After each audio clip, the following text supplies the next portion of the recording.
السلام علیکم ناظرین، آج ہم آپ کو اس ویڈیو میں بتائیں گے حضرت ابراہیم ادم رحمۃ اللہ علیہ کا ایک گنہگار سے مکالمہ۔ تو چلیے ویڈیو کو شروع کرتے ہیں۔ بسم اللہ الرحمن الرحیم۔ ایک مرتبہ ایک نوجوان حضرت ابراہیم ادم رحمۃ اللہ علیہ کے پاس حاضر ہو کر کہنے لگا، حضرت، میں گناہ نہیں چھوڑ سکتا مگر آپ کوئی ایسا طریقہ بتا دے کہ جس سے میں گناہ بھی کر لوں اور سزا سے بھی بچ جاؤں۔ اللہ والے فوراً منہ پر تھپڑ نہیں لگاتے بلکہ حکمت عملی سے جواب دیتے ہیں۔ چنانچہ حضرت نے فرمایا، بھائی، میں تمہیں چند باتیں بتاتا ہوں، اس میں سے جو تمہارے سمجھ میں آئے کر لینا۔ تم جب گناہ کرنا چاہو تو کسی ایسی جگہ پر جا کر گناہ کر لیا کرو جہاں اللہ تعالیٰ تمہیں نہ دیکھتے ہو۔ اس نے کہا، حضرت، یہ کیسے ہو سکتا ہے کہ میں کسی ایسی جگہ گناہ کروں جہاں اللہ تعالیٰ نہ دیکھتے ہو؟ وہ تو ہر جگہ دیکھتے ہیں۔ فرمایا، اچھا، اگر یہ نہیں کر سکتے تو پھر اللہ تعالیٰ کا دیا ہوا رزق کھانا چھوڑ دو۔ جب تم سے پوچھا جائے تو کہنا کہ نہ میں تمہارا دیا ہوا رزق کھاتا تھا اور نہ ہی تمہاری بات مانتا تھا۔ اس نے کہا، میں یہ کیسے کر سکتا ہوں کہ اللہ تعالیٰ کا دیا ہوا رزق کھانا چھوڑ دو؟ حضرت فرمانے لگے، اچھا، ایک صورت اور بتاتا ہوں۔ زمین اور آسمان اللہ تعالیٰ کی سلطنت ہے، تم اس کی سلطنت سے باہر نکل کر گناہ کر لیا کرو۔ اس نے کہا، میں زمین اور آسمان سے باہر کیسے نکل سکتا ہوں؟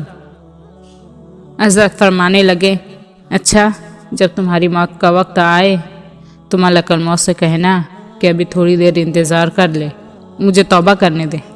اس نے کہا، حضرت، اذا جاء اجلهم لا يستأخرون ساعة ولا يستقدمون، جب موت آ جاتی ہے تو پھر نہ وہ ایک لمحہ آگے ہوتی ہے اور نہ ایک لمحے پیچھے ہوتی ہے۔ فلا يستطيعون توصية ولا إلى أهلهم يرجعون، نہ وصیت کر سکتے ہیں اور نہ اپنے اہل خانہ کی طرف لوٹ سکتے ہیں۔ اس وقت تو کچھ بھی نہیں کر سکوں گا کہ وہ تو ایک لمحے میں آ جاتی ہے۔ حضرت فرمانے لگے، اچھا، یہ بھی نہیں کر سکتے تو پھر میں تمہیں ایک اور بات بتا دیتا ہوں۔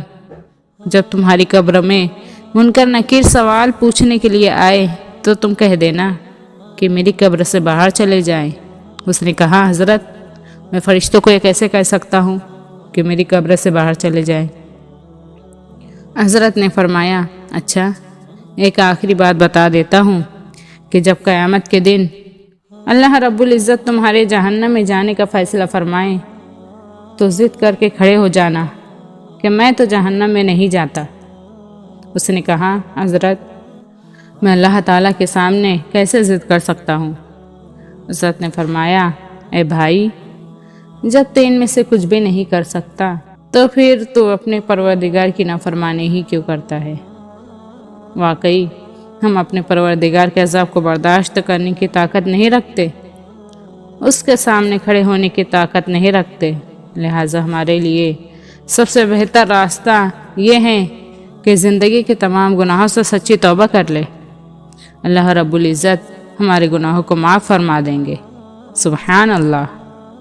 امید ہے کہ آپ لوگوں کو ویڈیو بہت پسند آئی، تو ویڈیو کو لائک، شیئر اور سبسکرائب کریں اور ایک پیارا سا کمنٹ ضرور کریں۔ تو ملتے ہیں اگلی ویڈیو میں، جب تک کے لیے اللہ حافظ۔